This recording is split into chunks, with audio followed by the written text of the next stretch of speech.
I'm a 17-year-old. I'm a blue belt in jiu-jitsu, which I received a few days after my 16th birthday. Nice. And I have ambitions of pursuing jiu-jitsu professionally and competing to the highest level possible. Of course, this requires discipline and commitment. So, during the school term, I train jiu-jitsu Monday through Saturday, and I weight train on Friday and Sunday. And when I have time off school, I train jiu-jitsu 3 times a day. However, due to my commitment to this and my refusal to prioritize the other things over this, I feel I'm missing out on the social opportunities of this part of my life. I miss parties and social events in order to train jiu-jitsu and weight train because I know that I should have the discipline to do so. However, I feel lonely and isolated because of it. Is this just weakness, or should I make the occasional exception for a social event? Once again, love the work you and Echo do. It's helped me immensely. Thanks from the UK. All right, the UK. First of all, it's just okay. The hardcore. Here's a couple hardcore answers. The hardcore answer number: what's your schedule like? Right? Are you wasting any time? Have you maximized the hours you can get out of a day? Or are you spending time doing other things that you shouldn't be doing? That being said, it sounds like you're getting after it pretty hard, which means you're probably pretty efficient. And if you're not wasting a bunch of time and you're not doing a bunch of things that are non-productive and you're feeling lonely and isolated, then guess what? You're going too far. You should not be feeling lonely and isolated. That's not good. You need to relax, especially because if you're training that much, you're likely overtraining. So broadly speaking, training should be enjoyable. Okay? This doesn't mean that you're going to love it every day, and I talk about that all the time. It doesn't mean every day you wake up and you're all, smile from one ear to the other ear because you're so happy you got to go do, squats and deadlifts. Like, no, that doesn't happen. But broadly, the way it makes you feel, the way jiu-jitsu makes you feel should make. Are there times when you go on the jiu-jitsu mat and you get spanked and you get ground out and you get tapped out and you feel like junk? Yes, that's going to happen. But again, broadly, how does jiu-jitsu make you feel? It makes you feel good. You should enjoy it to some extent, right? And you should not be getting burnt out. And I think that's the most important thing, is that you shouldn't be getting burnt out on jiu-jitsu, on working out, and this is important, especially for your 17 years old. There is more to life than jiu-jitsu and physical fitness, right? There's more to doing well in life than just jiu-jitsu and physical fitness. So a couple things. If you can't like communicate with people effectively, that's a real problem in any environment, right? And if you're isolating yourself from other people and you're not learning how to interact with other human beings in a social environment, that's not good. And it's not only that it's just not good for you, because yes, you as a person, you need to be well-rounded. You need to be strong. You need to be capable from a fighting perspective, but you also need to be smart. You need to be articulate. You need to be quick-witted.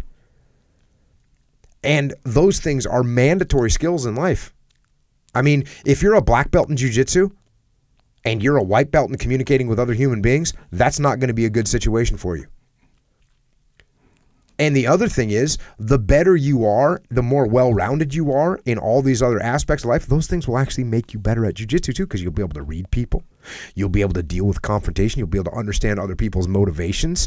And all those things come from interacting with other human beings. So I get it. I get the massive commitment. And that is what it takes. Like, if you want to compete at the highest level, I'm telling you, yes, you have to live, breathe, and eat jiu-jitsu. You have to live, breathe, and eat conditioning. And that being said, if that's all you live, breathe, and eat, that's going to make you less apt to be a champion than if you make yourself a little bit more well-rounded in some of these other aspects. So, dude, keep training hard. 17-year-old blue belt from UK. Keep training hard. Go out occasionally. Hang out with some people. have a good time. And that by no means get hammered every time you do it. Not at all. Not at all. Yeah.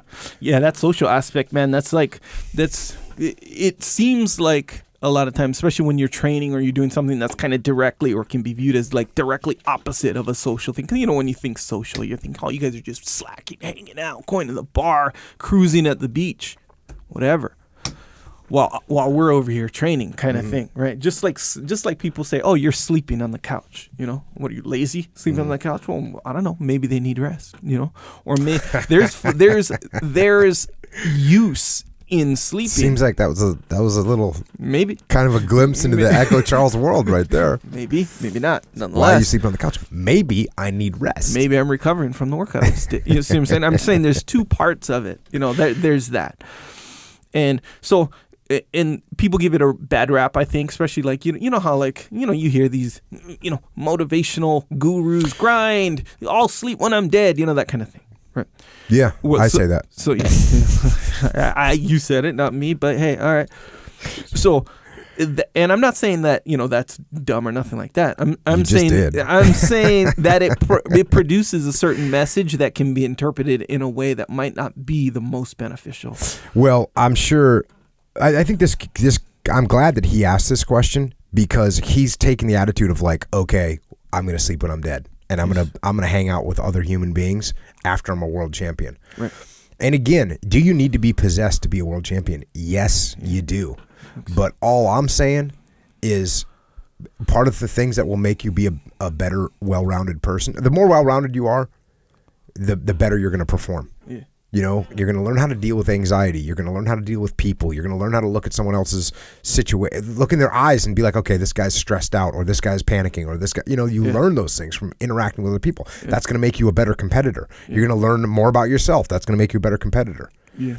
And you're going to be, if you relax. Now, what you don't want to do is go so far in the other direction where you show up to a competition and you don't feel like you've prepared as much as you could. Yeah. But what does that do? You go too far in the other direction. Now you overtrained. Yeah. So you got to find a little bit of. It sounds like you're a little bit off balance, especially because you're feeling like the words that kind of keyed me off the most in this was what was it? Lonely and isolated. Yeah. That's what kind of. If you said everything else here, and then you were like, "Am I overtraining?" I would have said, "No, man, you're getting after it. Good job." But then when you say, "Look, I feel lonely and isolated."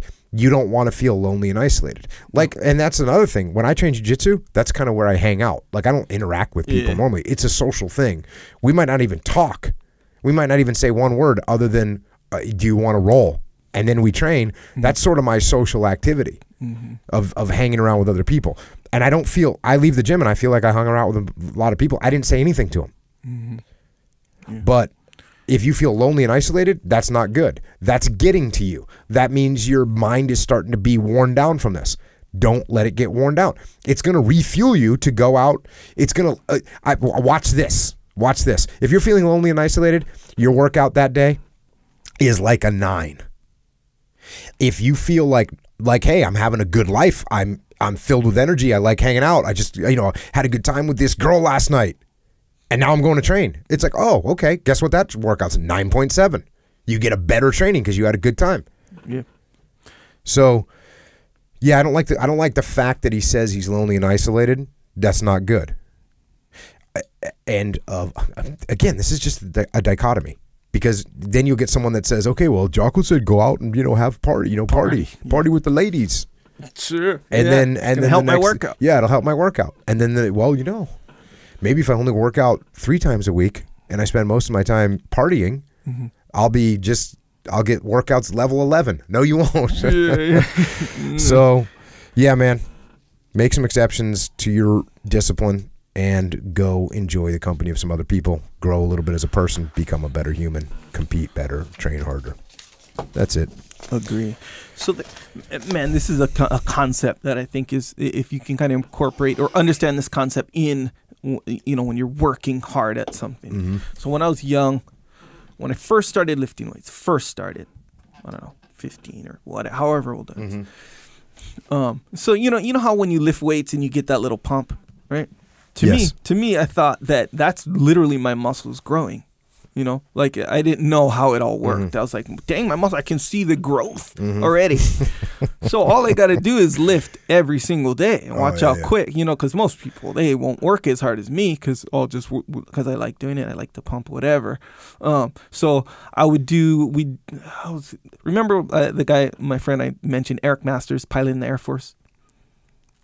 Yes. So the one, he always had the soda above the microwave there. Yep. Anyway, so I'd lift with him and his dad would invite me and my brother over. We'll lift. And he started off with bench and, you know, this stuff. So we go lift and I'm like, dang, I feel all pumped. So now when we kind of went into, I want to say, like varsity football, I don't know. Anyway, we started lifting in the weight room at the high school. So I would do the same thing every single day, every single day. And my friend was like, this other guy I know, he goes, hey, are you benching every single day? And I was like, yeah. And he was like, bro, your muscles aren't going to grow. Yeah. I was like, what are you talking about? Of course they do. They grow every single day. Like I feel it even. He's like, bro, you don't know how it works. He's like, when you lift, they don't grow. They actually get torn. They get like almost like a little micro injury. That's how it works. And then when you rest and when you sleep and when you eat, then they grow. And I was like, what? And it still didn't make sense. So I was like, okay, I guess, you know. He's like, you ever, you know, when the soreness, you know, when you get the soreness or whatever? I was like, yeah. He was like, that's like it, like hurt, like kind of injured or whatever. And then it has to heal up. And when it heals up bigger. And I'm like, oh, okay. He's like, so you can't bench every day. Otherwise, it'll just won't grow. It'll always be damaged. I was like, oh, makes sense. So that rest in between workouts is kind of important given my goal. Grow some muscles. You see what I'm saying?